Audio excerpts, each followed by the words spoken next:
이 말씀을 함께 나눠봅니다. 우리 갈라디아서 1장 15절입니다. 갈라디아서 1장 15절부터 20절까지, 갈라디아서 1장 15절부터 20절 말씀까지,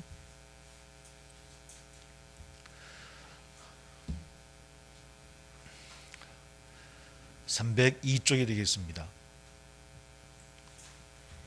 신약성경 302쪽 갈라디아서 1장 15절부터 20절 같이 함께 봉독합니다. 시작. 그러나 내 어머니의 나를 택정하시고 그의 은혜로 나를 부르시니가 그의 아들을 이방에 전하기 위하여 그를 내 속에 나타내시기를 기뻐하셨을 때 내가 곧 혈육과 의논하지 아니하고 또 나보다 먼저 사도된 자들을 만나려고 예루살렘으로 가지 아니하고 아라비아로 갔다가 다시 다메섹으로 돌아갔노라.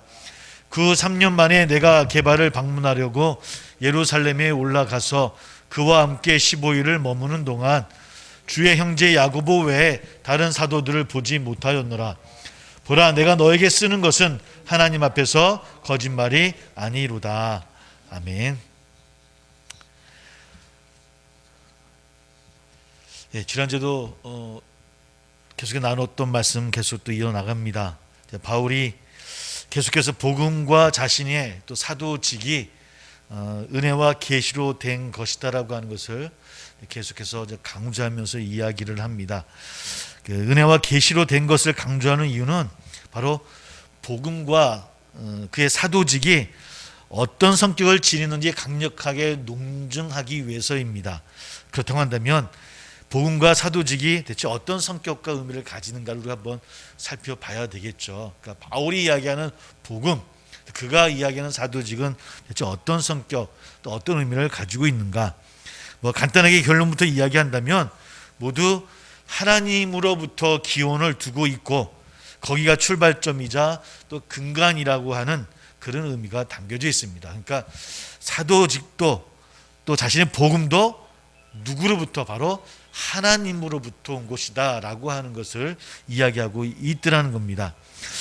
당시 갈라디아 교회를 어지럽혔던 그런 사람들이 자꾸만 복음을 사람이 고안한 이론이나 사상 정도로 여겼던 것 같아요. 이 갈라디아 교회에서 그 교인들 가운데서 야, 바울이 전한 복음은 그냥 바울이 만들어낸 이론이야, 그런 것들이야. 또 아니면 헬라 사상이든 그런 사상이 하나 정도야 라고 아마 여기는 생각하는 사람들이 많이 있었던 것 같습니다. 바로 그런 주장에 바울은 그것을 반기를 들기 위해서 어쩌면 복음과 사도직이 은혜와 계시적인 그런 성격을 띠고 있다라고 하는 것을 강조를 하고 있는 것이죠. 그리고 이 부분에는 타협이 없다라고 아마 바울 자체가 생각하고 있는 것 같아요. 이건 타협을 해서는 안 되는 건 당연히 복음의 문제이고 하나님부터 온 사도직의 문제이기 때문에 아마 타협은 할 수 없는 것이다라고 확신했고, 그래서 이 갈라디아서의 서신의 이 말투는 굉장히 투쟁적인 용어가 많이 쓰여집니다. 원어에서 단어를 하나하나 사용할 때도 투쟁적인 단어를 가지고 와서 이 글을 쓰고 있다는 것을 볼 수가 있습니다. 오늘 우리 함께 읽었던 후반부, 이 갈라디아서 1장 후반부도 마찬가지입니다. 그러니까 바울이 말하려는 요지는 내가 사람의 인정이나 지지를 얻어서 사도 직분을 얻은 것이 아니다. 오직 하나님의 은혜로 부르심을 받은 것이다. 이것을 이제 사도 바울은 이야기하고 있더라는 것이죠. 그럼에도 불구하고 우리가 이 말씀을 읽을 때마다 좀 조심할 부분이 있는 것 같습니다. 왜냐하면 바울이 이야기한 것, 내가 사람의 인정이나 어떤 지지를 얻어 사도 직분을 한 것이 아니라 하나님으로부터 받은 거야. 하나님이 허락하신 거야. 하나님이 내리신 직분이야. 이런 고백을 사도 바울이 하고 있기에 어쩌면 잘못해서 왜곡하면 하나님 나를 택하셨고 부르셨기 때문에 다른 사람의 의견이나 조직이나 공동체 그런 것은 인정받을 필요 없어 라고 생각할 수 있더라는 거예요. 이렇게 다 잘못해서 왜곡해서 이 말씀을 받아들일 수 있다는 것이죠. 우리도 마찬가지예요. 우리도 하나님의 얘기를 들었어, 말씀을 들었어. 근데 너희들이 공동체나 이런 것도 의견은 중요치 않아. 왜? 누구로부터 온 것이기 때문에, 하나님부터 온 것이기 때문에 라는 그 주장만을 내세워서 어떤 다른 사람들의 공동체의 이야기들을 또 의견들을 무시하는 경우가 많이 있더라는 것이죠. 그러나 바울은 전혀 그렇지 않더라는 거예요. 스스로 영적 권위를 주어져서 내 영적 권위가 있어, 그러니까 내 말을 다 들어야 돼, 너희들의 의견은 필요치 않아 라고 이야기하고 있는 바울이 아니다라고 하는 것을 우리가 먼저 잘 깨닫고 나가야 되더라는 겁니다. 바울의 의도와 또 뭐 좀 바울의 마음과는 전혀 상관없이 본문의 내용을 이렇게 받아들이는 경우가, 왜냐하면 지금도 우리에게 참 많이 있더라는 거예요. 또 뭐 목회자들에게, 또 성도들에게, 우리 가운데 이런 경우가 많이 있기 때문에 이것을 잘 염두에 두고 이 말씀을 읽어야 될 것 같아요. 바울이 부활하신 예수님을 만남과 동시에 회심하고 사명을 주님으로부터 받았지만, 그러나 그가 곧장 자기의 사역을 시작한 것이 아니다라는 것을 잘 알고 있잖아요. 우리 말씀에도 그렇게 얘기하죠. 그 후 3년 만에 내가 개발을 방문하려고. 그러니까 몇 년간의 훈련의 시간도 필요했고 자기 스스로의 물음의 시간도 필요했고요. 그 후 공동체 안에서, 그러니까 예루살렘 교도 마찬가지고, 그러니까 즉시 주님을 부르심을 받자마자 복음 사역을 시작한 것이 아니에요. 야, 내가 지금 하나님께 음성이 들렸어. 이건 하나님 나를 보내신 거야. 나를 택하신 거야. 지금부터는 여러분들의 의견 필요 없어. 하나님의 의견이니까 무조건 내 얘기를 들어 라고 곧장 복음 사역을 시작한 것이 아니라, 사도 바울도 시간이 필요했고 또 이 교회 공동체에 들어왔을 때도 한동안은 공동체가 받아들이지 못하는 갈등의 시간들이 분명히 있었더라는 거예요.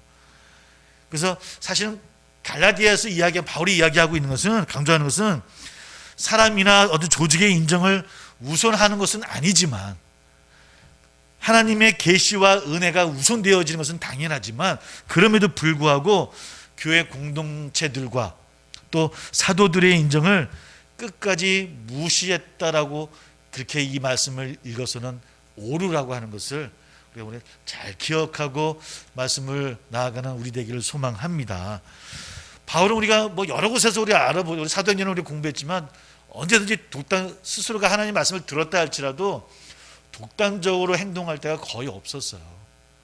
거의 공동체와 함께 의견을 나누고 또 의견을 수렴하고 또 이방인들의 의견까지 수렴하면서까지 공동체를 끌어나갔던 것이 바울이다라고 하는 것을 우리가 한번 기억하기를 소망합니다. 뭐 당연히 뭐 사도행전 9장부터 이제 뭐 28장까지 가만히 내용을 우리가 고시보 봐도 사도 바울들 그러지 않았습니까? 그죠?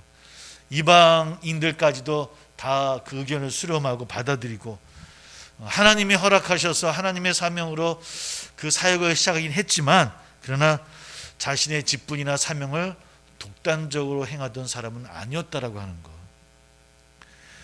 매번 믿는 사람, 그 교회 공동체의 승인을 받았고요. 또 늘 승인 받았던 것뿐만 아니라 공동체에서 파송을 해서 늘 그 사역을 시작했던 것이 바울이더라는 겁니다. 직접적으로 하나님의 음성을 듣거나 또 기적을 통해 계시를 받았다 할지라도 사도들과 제자들과 또 동역자들의 승인을 얻어야만 움직였던 사도 바울. 어쩌면 지금도 우리가 하나님의 늘 말씀과 계시가 최우선 되어져야 되겠지만, 그렇다고 교회의 질서나 절차와 승인을 아예 무시하지 않았던 바울처럼 우리 또한 그런 질서 가운데서 우리 신앙을 또 성장해 나갈 수 있는 그런 모습을 우리가 가져야 되지 않겠는가. 우리가 늘 사실은 이 말씀을 우리가 쉽게 이렇게 말씀을 읽고 지나가는 부분이지만, 신앙은 참 그렇지 못하더라는 겁니다. 왜냐하면 영적인 문제라서요, 막상 우리가 이 얘기를 서로 이야기 나누고 이렇게 공유를 한다 할지라도 막상 하나님께서 그게 진짜인지 가짜인지 어떤 상황 속에 기도하는 중에서 목소리가 들려지게 목소리 들린다든지 환상을 보다든지 어떤 체험을 하게 되면, 그때는 뭐 신학도 공동체도 다 뒤로 가게 되어져요. 왜? 야, 이건 하나님 내게 말씀하신 거야. 그것이 진짜 하나님 음성인지 아닌지 그런 뭐 체크할 필요도 없이, 그래서 많은 교회 공동체들이 그것 때문에 문제 일어나고 늘 갈등하고 시험당하는 것을 보았듯이, 오늘 바울의 이야기를 통해서 다시 한번 우리 그런 모습들을 찬찬히 늘 체크해 볼 수 있는 저나 우리 되기를 주의 이름으로 소망합니다. 그런데 사도 바울은 계속해서 자신이 사도직 되어진 것, 또 복음은 하나님의 은혜였고 하나님의 계시다라고 하는 것, 이것을 강조하고 있고요. 또 우리 또한 우리가 믿음 생활을 하고 또 교회 공동체 이루어 나가는 것은 하나님의 은혜이고 하나님의 계시로 우리가 복음 앞에 우리가 고백하고 받아들이고 나가고 있다고 하는 것을 늘 기억하는 우리 되기를 소망합니다. 우리 계속 말씀을 읽어보겠습니다. 우리 21절부터 24절까지 21절부터 24절 마지막 절까지 다시 읽어보면 시작. 그 후에 내가 수리아와 길리기아 지방에 이르렀으나 그리스도 안에 있는 유대의 교회들이 나를 얼굴로는 알지 못하고 다만 우리를 박해하던 자가 전에 말하려던 그 믿음을 지금 전한다 함을 듣고 나로 말미암아 하나님께 영광을 돌리니라. 멸하려던 그 믿음을 지금 전한다 하고, 계속해서 또 이 말씀을 이어나갑니다. 바울의 구원과 사명 허락한 주체가 하나님이다라고 하는 것 보면서 이제 계속 반복을 하면서 이야기를 하고 있습니다. 자신의 구원과 또 자신의 사명이 어떤 제도나 사람에 의해 주어진 것이 아니다라고 하는 것, 이것을 계속 강조하는 것은 갈라디아 교회 안에 그런 이야기를 하는 사람들이 있기 때문이라는 겁니다. 그래서 믿는 자들의 모임인 교회나 사도들의 권위를 깡그리 무시하는 것은 아니다라고 하는 것이죠. 늘 그들의 결정과 그들의 의견들을 늘 수렴하고 들었던 사도 바울입니다. 그런 거 보면 초대교회는 초기 교회는 공동체의 그런 의견들과 또 개인의 그런 신앙들 고백들이 상호 보완적이었던 좀 완벽한 교회는 아니겠지만 하나님 보시기에 그러나 그래도 건강한 교회였지 않겠는가. 우리가 초대교회로 돌아가자라고 할 때 우리가 왜 돌아가야 될 것인가 근데 질문하게 되어지잖아요. 저도 어렸을 때부터 늘 교회에서나 어디서나 늘 목사님들 설교할 때 초대교회로 돌아가자 해서 늘 머릿속에 그런 질문을 했거든요. 초대교회가 어떤 것이길래 같이? 그래서 사도 일제 나오는 뭐 그런 서로 공유하고 이런 것 때문에 그런 것인가?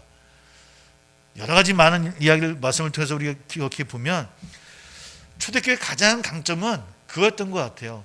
공동체가 갖고 있는 성령과 믿음으로 충만했던 그런 공동체였었고, 그럼에도 불구하고 개인들의 신앙과 개인들의 그 고백들도 서로 상호 보완적으로 잘 메꿔주고 또 밀어주고 끌어주고 이런 관계가 잘 되어졌던 것이 초대교회였더라는 거예요.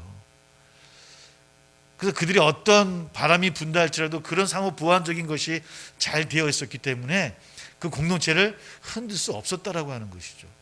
그것이 아마 초대교회가 갖고 있었던, 교회 공동체는 개인의 의견들을 존중하고 또 개인은 교회 공동체의 그런 의견을 또 존중해서 또 그 가르침을 따라 또 힘껏 순종할 수 있었고, 그렇다고 해서 무작정 끌고 나가는 공동체가 아니라 한 사람 한 사람 그들의 고백들, 그들의 의견들을 또 소중히 여겨서 수렴하고, 이런 모습이 초대교회 가운데 있었던 것 같아요. 베드로가 있었고 야고보가 있었고 디모데, 디도 얘기 나오겠지만 사도 바울, 어쩌면 역사상 네로라는 그런 많은 그런 사도들이 있었음에도 불구하고 초대교회가 그 몇 사람의 사도들에 의해서 억지로 끌려가던 공동체가 아니었더라는 겁니다. 베드로도 그 제자들도 사도들도 그 공동체의 의견 앞에 순종했고요. 또 그 공동체도 개인의 의견들을 존중했던 모습들. 근데 이게 이렇게 말로는 참 쉬운 이야기 같은데 이게 오늘날 우리 교회로 와서 또 우리에게로 적용해 보면 이게 마침 쉬운 게 아니더라는 겁니다. 정말 우리가 공동체가 개인의 의견들을 잘 존중하고 받아들이고 있는 것인지, 아니면 개인은 그 교회 공동체의 의견들을 정말 존중하고 또 잘 순종하고 있는지, 그러기 위해서는 교회 공동체의 의견이 하나님 그 복음 앞에 바르게 서 있어야 될 것이고, 또 개인의 의견들이 또 존중되고 받아들여지려면 그의 고백과 모습들이 복음 앞에 의로워야 될 것이고, 그러니까 이것이 잘 들어맞을 수 있을 때 그 교회를 건강한 교회라고, 초대교회 같은 교회라고 이야기할 수 있지 않겠는가. 오늘 우리는 어떤가요? 새한교회는 어떻고, 여러분 공동체 가정은 어떻고, 이 한국교회는 또 어떤 모습일까 한번 묻게 되고 또 하게 되어집니다. 계속해서 바울의 해고와 이제 간증이 이어지죠. 이제 1장 끝부분을 우리 살펴보았고요. 유대 교회들의 평판을 이제 소개를 하고 있습니다. 이제 유대적인 교회들은 이제 바울의 얼굴을 처음에는 알지 못했지만 교회를 박해하던 자가, 그가 회심하고 이제는 믿음을, 복음을 전하는 자가 되어졌다라고 하는 것을, 하나님께 영광을 돌리는 초대교회였다라는 것을 이야기하고 있고요. 뭐 이렇다고 해서 사도 바울이 자기 스스로를 깎아내리는 중은 아닐 겁니다. 자신이 구원을 받을 만한 자격이나 실력을 갖췄다고 의수되는 것이 아니라, 또 사명을 부여받을 만큼 성품이 있거나 또 공로가 있다라고 자랑하는 것도 아니잖아요. 자기는 어떤 존재였더라고요. 정말 못난 존재였고 박해하던 존재였잖아요. 이렇게 하도 해고하고 있는 것 같아요. 구원을 받을 자격이 하나도 없는 그런 인간이었다라고. 도리어 교회와 성도를 박해한 죄로 심판을 받아야 마땅한 그런 죄인이었다라고 사도 바울은 이야기합니다. 만일 죄인들을 세워놓고 순서를 매긴다고 한다면 아마 내가 그 죄인들 가운데 맨 앞에 서는 그런 자라고. 사도와 전도자의 사명도 마찬가지라고. 저의 지혜와 실력이 있어서 어떤 공로가 있어서 된 것이 아니라 오로지 주님의 권위와 은혜로 얻었을 뿐이다라고. 우리가 그 사실을 잊지 말아야 된다라고 오늘 갈라디아 성도들에게 이야기하고 있는 거예요. 나는 그런 존재라고. 나는 자격 없는 존재인데 하나님의 은혜로, 하나님의 권위로 내가 부여받은 것이다라고. 잊지 마시라고. 어쩌면 하나님은 나 같은 사람까지도 구원하시는 하나님 아니시냐고. 기독교인들을 박해했던 어떤 적이었던 원수의 편에 서서 늘 죽이려 했던 나마저도 부르셔서 하나님의 종으로 만드시는 하나님의 은혜가 얼마나 큰가. 하나님 바로 그런 분이시다라고. 그 하나님의 자비, 그 하나님의 은혜는 정말 풍성하다라고 오늘 이야기하고 있더라는 거예요. 누구에게? 갈라디아 성도들에게. 그의 사도직과 복음에 대해서 막 갈등하고 시험을 받고 있는 그 갈라디아 성도들에게 계시와 복음에 대한 그 계시를 이야기하면서 자신은 그런 존재였지 않았냐고. 내 머리로 내 사상으로 만들어내는 것이 아니라 나에게 사도직을 허락하신 하나님이시라고. 내가 자격이 있어서 받은 사람이 아니라 하나님의 은혜로 내가 그런 사명을 받게 되어졌더라고. 어쩌면 이런 고백들을 이 1장 마지막 부분을 이야기하면서 하나님의 풍성한 그 은혜와 그 자비하심을, 하나님 그 사랑이 얼마나 깊고 넓은지에 대해서 알고 싶은 사도 바울의 마음을 우리는 읽게 되어집니다. 그것을 먼저 좀 알았으면 좋겠다라고. 그것을 깨달았으면 좋겠다고. 그래서 유대 교회들과 신자들이 그것 때문에 나로 말미암아 하나님께 영광을 돌리니라 라고 고백하고 있잖아요. 우리 한번 24절을 다시 한번 보겠습니다. 나로 말미암아 하나님께 영광을 돌리니라. 이게 무슨 말입니까? 내가 잘나서 위대한 사도라서 하나님께 영광 돌린다는 얘기 아니에요. 나는 자격이 없는 사람인데 나까지도 하나님의 사람으로 부르셔서 나를 통해 복음을 전파하시는 하나님의 그 사랑이 너무 풍성하고 너무 깊다라고. 그 풍성하신 하나님을 좀 여러분들이 알기를 원한다라고 하는 거예요. 그것을 깨달을 수 있다고 한다면 여러분 모두가 하나님께 영광을 돌리지 않겠느냐는 겁니다. 우리가 무엇으로 하나님께 영광을 돌리겠습니까? 우리 새함교회가 좀 어떤 것으로 빛된 모습으로 세워질 수 있겠습니까? 이런 모든 것들이 바로 하나님의 사랑이었다라고. 내가 너와 함께 안다는 것, 우리가 뭐 하나가 되어졌다라고 하는 것, 우리가 공동체 안에 새 하나님의 이름으로 한 형제로 세워졌다라, 이런 모든 것들이 우리의 공로가 아니라 우리의 행함이 아니라 하나님의 그 넓고 깊은 사랑 때문이다라고 하는 것을, 그래서 늘 우리가 모일 때마다 하나님께 찬양하고 영광을 돌리게 되어진다라고 하는 것. 우리가 예배 때마다 이러한 고백과 찬양이 있기를 주의 이름으로 소망합니다. 우리가 이 자리에 있을 수 있는 것 우리의 행함 때문 아니지 않습니까? 우리가 신앙생활을 잘해서 내 이 자리까지 왔지라고 하는 공로 때문이 아니지 않습니까? 그죠? 하나님이 우리와 함께 하셨기 때문에 쓰러질 때마다 우리를 들으셔서 또 세워서 걸어가게 하시고, 또 마음에 상처 날 때마다 그걸 싸매 주시고, 난 알지 못하지만 더 우리보다 더 기도하시며 아파하시는 주님이 계셨기에 우리가 또 이렇게 가고 있는 것은 아닌지. 오늘 사도 바울은 갈라디아 성도들에게 먼저 그것을 고백하고 있는 거예요. 그들이 복음을 잘못 깨닫고 있고 거짓된 복음이 전해져 있고 막 사도직도 흔들리고 막 이런 갈라디아 성도들에게 내가 사도 되어진 것이 하나님의 은혜인데 여러분들이 그것을 안다고 한다면 여러분들이 하나님께 영광을 돌리지 않겠냐고.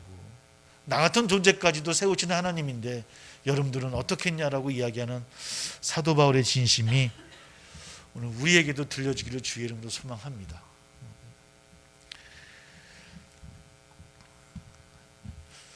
바울 같은 죄인까지 품으시는, 또 구원해 주시는 하나님, 복음을 회방하고 교회를 박해하던 자마저 당신의 복음을 전한 자로 세우시는 그런 하나님, 그래서 그분의 권능과 사랑과 열심과 은혜에 영광을 돌리는 것. 여기에는 아까도 이야기했던 것처럼 공동체 안에 협력과 공유되는 사역이 있을 수 있을 때 또 가능한 것이겠죠. 이런 모습들이 하나하나 만들어지고 채워져 나갈 수 있는 저나 우리 교회 될 수 있도록 늘 기도해 주시기를 바랍니다. 우리 말씀을 또 한 번 더 읽어보겠습니다. 우리 2장 1절부터 우리 5절까지 한번 보겠습니다. 2장 1절부터 5절까지 같이 시작. 14년 후에 내가 바나바와 함께 디도를 데리고 다시 예루살렘에 올라간다니 계시를 따라 올라가 내가 이방 가운데서 전파하는 복음을 그들에게 제시하되 유력한 자들에게 사사로이 한 것은 내가 다름질하는 것이나 다름질한 것이 헛되지 않게 하려 함이라. 그러나 나와 함께 있는 헬라인 디도까지도 억지로 할례를 받게 하지 아니하였으니 이는 가만히 들어온 거짓 형제들 때문이라. 그들이 가만히 들어온 것은 그리스도 예수 안에서 우리가 가진 자유를 엿보고 우리를 종으로 삼고자 함이로다. 아멘. 그리고 자신이 고백하면서 이제 14년 후에 자신이 하나님께 부르심 받았고 14년, 그러니까 아마 꽤 많은 시간이 지났습니다. 보통 이제 한 1차 여행을 떠난 이후라고 보고 있어요. 그러니까 아마 사도행 15장에 있는 예루살렘 그 회의에 참석했을 때 상황을 오늘 2장 1절에 또 설명을 하고 있습니다. 구원을 받을 자격이 없는 본인이 하나님의 사도직을 이어받았고 그로 인해서 그 사도직을 하다가 1차 선교여행을 이어가는 시점에 이제 안디옥 교회에서 할례 문제가 생기죠. 기억나실지 모르겠습니다. 사도행전 좀 살펴봤는데 요번 15장 이후를 쭉 읽어보면 이제 안디옥 교회에서 할례 문제가 생겨져요. 그러니까 유대 출신의 율법주의자들, 기독교인들이, 그러니까 그들도 기독교인들인데 기독교인들이 복음으로만 충만함에도 불구하고 정말 하나님의 자녀가 되려면 뭘 받아야 된다? 할례를 받아야 된다. 그러니까 율법부터 지켜야만 그래야 구원받을 수 있어 라는 이야기가 이제 안디옥 교회 안에 이제 퍼지기 시작한 거예요. 이제 그런 문제를 가지고 사도와 장로들에게 이제 자문을 구하려고 이제는 예루살렘 교회에 오게 되어지는 겁니다. 그때 누가 오냐면 바울과 바나바, 그리고 이방인인데도 회심한 이방인이었던 이방인의 대표로 디도라고 하는 사람이 와요. 디도는 어떤 사람인가 하면은 바울이 굉장히 아껴서 나의 참 아들이다라고까지 고백했던 사람이었죠. 디모데후서 40절에 보면 그런 이야기 나오고 있고요. 그러니까 굉장히 사도 바울이 총애했던 제자 디도, 세 사람이 예루살렘 회의에 참석하게 되어져요. 바울, 바나바, 디도. 거기서 그가 얘기했던 것은 열심히 하나님의 복음을 전했고 매번 풍성 열매를 맺지 못했을지라도 그러나 그 가운데 많은 이방인들이 회심해서 기독교인이 되어졌다. 그럼에도 불구하고 나는 그들에게 세례를 받아야 된다라고 하는 것을 강조하지 않았다라고 하는 거예요. 그럼에도 불구하고 그들은 하나님의 백성, 구원받은 자가 되어졌다. 그 대표적인 인물로 누굴 데려간 거냐면 디도를 데려가서 함께 이야기를 나누며 사도들과 그 이제 장로들 앞에서 이야기 자문을 구하고 있는 거예요. 제가 한번 그 2절의 내용을 한번 풀어서 읽어드려 보겠습니다.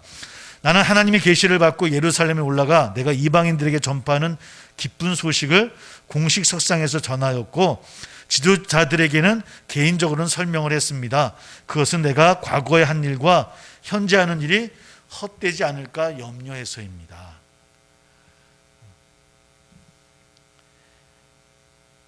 그가 전한 복음들, 그가 행했던 그런 복음의 선포들이 바른 것이다라고 하는 거예요. 하나님부터 온 것이고 바르게 전했다라고 하는 거예요.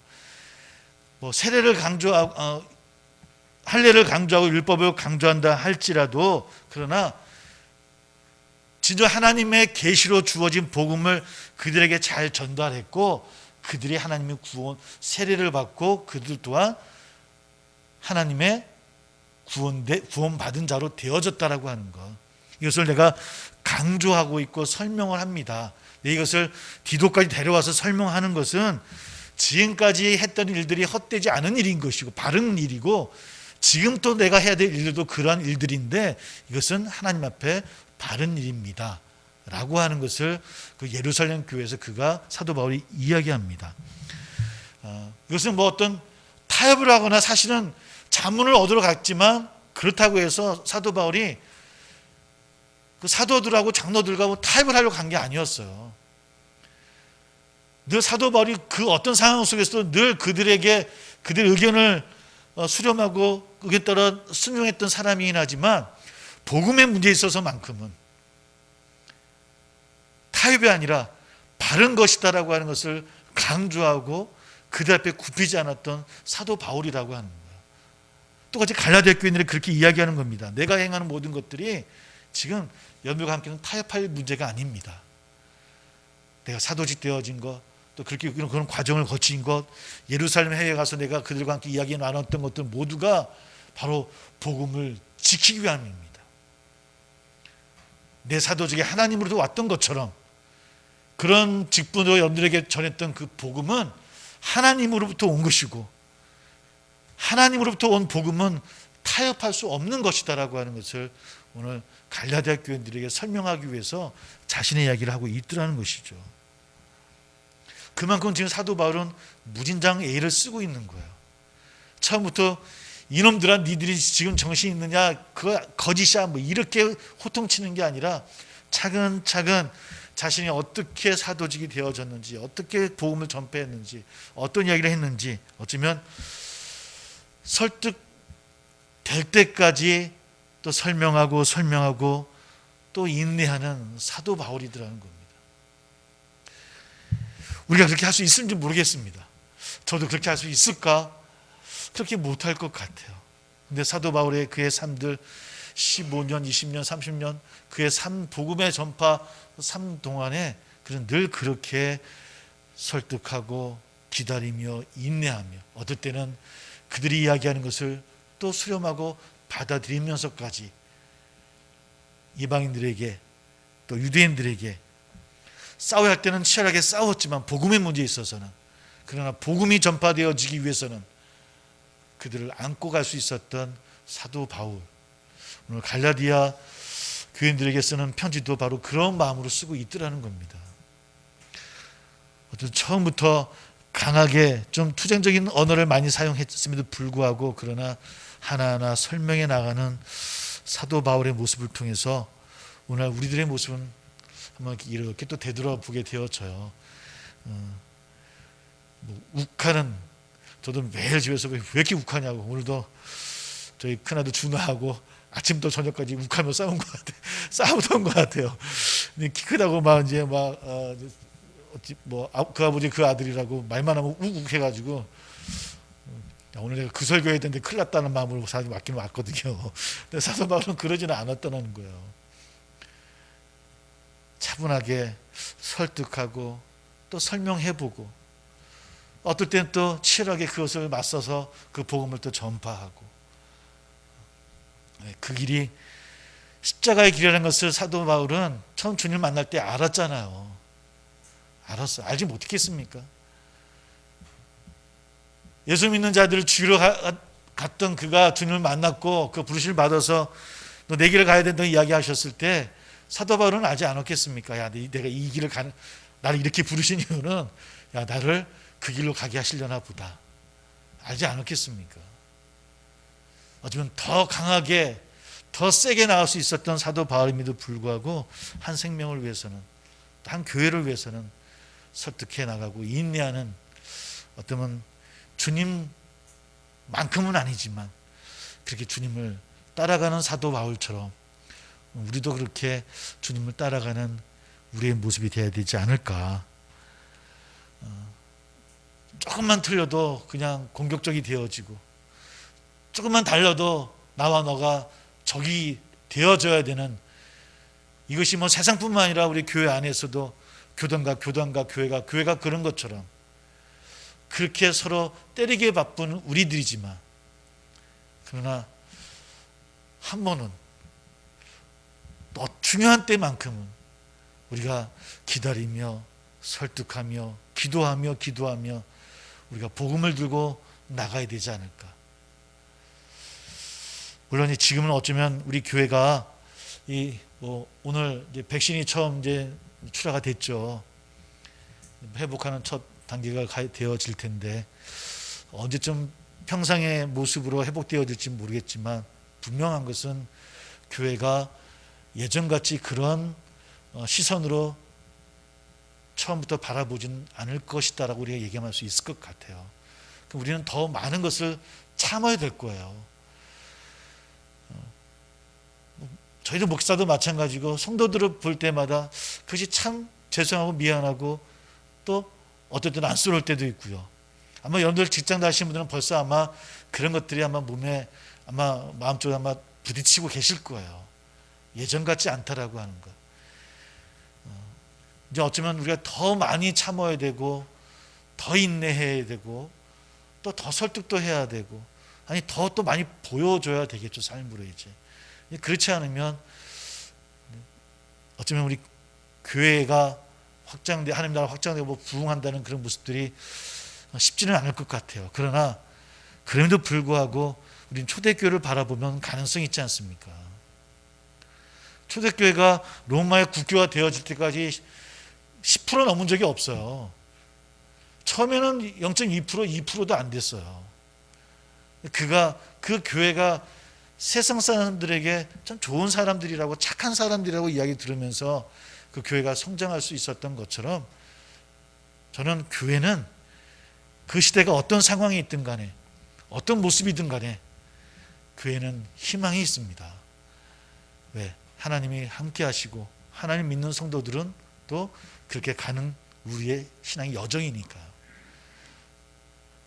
그렇게 나아가는 처음 발자국이 힘든데 그 발걸음을 여러분들이 이제 걸어가셔야 돼서 좀 마음은 되게 안쓰럽지만 또 그 길이 복된 길임을 믿습니다. 우리 함께 힘차게 나가는 저나 우리 모두 되기를 주의 이름으로 축복합니다. 기도하겠습니다.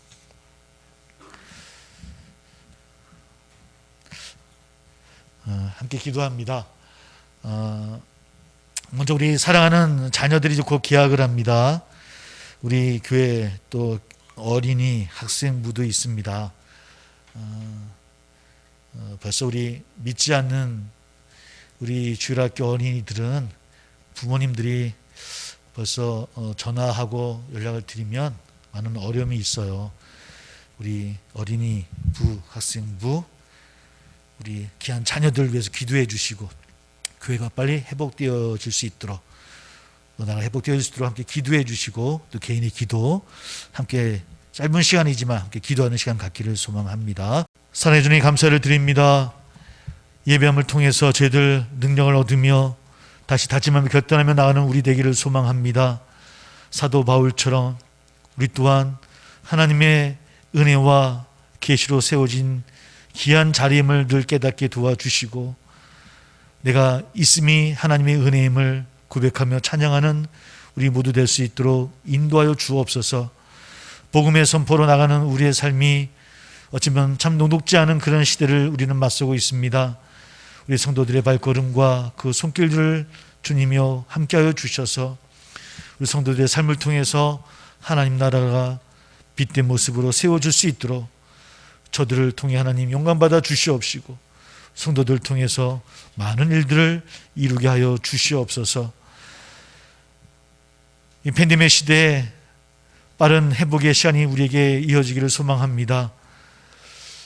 이 지역뿐만 아니라 이 나라 온 세계가 이 얼음을 빨리 이기고 회복되어질 수 있도록 저희들을 불쌍하게 주시옵시고 새로 시작함에 다 함께 하나 되는 모습으로 다시 한번 힘차게 나가는 우리 모두 다 될 수 있도록 주여 저희들을 인도해 주시고 함께하여 주옵소서. 드려진 제목들 하나하나 주님 기억해 주시고 희망해 주시고 기도하는 열매의 사람들이 다 될 수 있도록 저희들을 늘 붙잡아 주옵소서. 우리 삶 가운데 늘 인도해 주실 것을 믿으며 예수님의 이름으로 감사하며 기도하옵나이다. 아멘. 주님 가르쳐 주신 기도로 마치겠습니다. 하늘에 계신 우리 아버지, 아버지의 이름을 거룩하게 하시며 아버지의 나라가 오게 하시며 아버지의 뜻이 하늘에서와 같이 땅에서도 이루어지게 하소서. 오늘 우리에게 일용할 양식을 주시고 우리가 우리에게 잘못한 사람을 용서하여 준 것 같이 우리 죄를 용서하여 주시고 우리를 시험에 빠지지 않게 하시고 악에서 구하소서. 나라와 권능과 영광이 영원히 아버지의 것입니다. 아멘. 아버지 하나님 도와주시고 우리와 인도해 주시며 주의 말씀으로 함께하는 저희들 될 수 있도록 인도하여 주시옵소서. 오늘도 들어진 마음으로 저희들의 무심령을 도와주시며 아버지 앞에 온전히 세워져 나가는 우리 되기를 소망합니다. 저희들을 붙잡아주시고 함께하여 주옵소서. 인도해 주옵소서. 예수님 이름으로 기도하옵나이다. 아멘. 아멘. 할렐루야. 감사합니다.